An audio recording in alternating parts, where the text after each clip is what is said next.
Next sum, illustration 12. Here, calculate inventory turnover ratio, trade receivables turnover ratio, trade payables turnover ratio, and fixed assets turnover ratio from the following information obtained from Delphi Limited.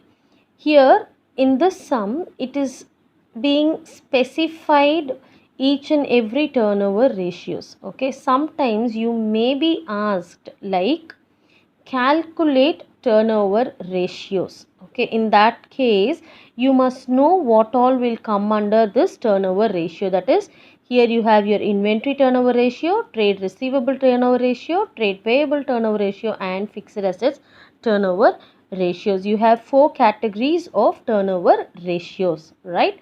Then particulars, you have opening balances and closing balances of inventory, trade receivables, trade payables, and fixed assets, right? And you also have additional information related to revenue from operations, purchases for the year 4,50,000, cost of revenue from operations 6 lakhs. And also a note is given that assume that sales and purchases are for credit. So sale here is your revenue from operations. This is your sale. This is the amount of sales, right? So this is to be considered as credit sale. Okay, this is not the total sales. This is to be considered as credit sale. Likewise, purchases also. So purchase for the year is given as 4,50,000. This amount of purchases is to be treated as credit purchase, right? So next is cost of revenue from operations, which is your cost of goods sold. Now first we have to find out inventory turnover ratio. So the formula for calculating inventory turnover ratio is cost of revenue from operations divided by average inventory. We already have our cost of revenue from operations as 6 lakhs. So when you write, first you write cost of revenue from operations equal to rupees 6 lakhs. Okay, then average inventory is equal to opening inventory plus closing inventory divided by 2, which means your opening inventory is this, that is 1,40,000 plus 1 lakh divided by 2, which is 2,40,000 divided by 2, so you get 1,20,000. So now apply this in your formula. 6 lakhs divided by 1,20,000 equal to 5 times. When you cancel these, you get 12 into 5 is 60. So 5 by 1 you will get, you write that as 5 times. So as I said, you have to write here as cost of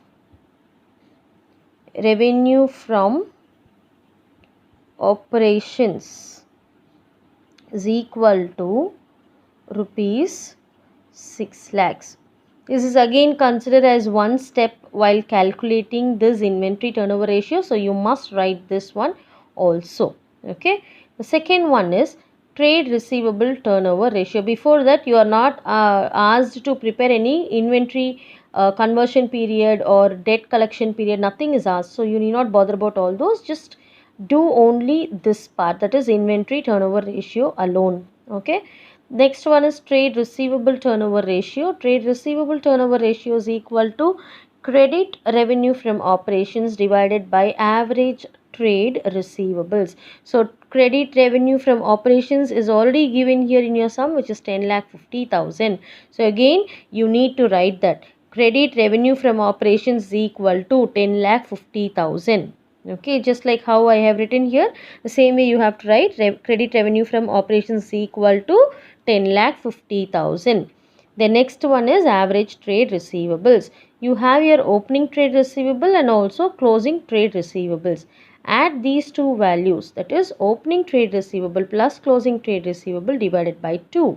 So you get 80,000 plus 60,000 divided by 2, which is 1,40,000 divided by 2. So you get 70,000 as your average trade receivables. Okay, so apply this in your formula, that is 10,50,000 divided by 70,000. So you get, cancel these 4 digits. 7 into 1 time is 7. You have balance of 3. So 35, 15. So 15 times must be written here. Okay. Then the third one is trade payables turnover ratio. Okay. Trade payable turnover ratio is equal to net credit purchase divided by average trade payables.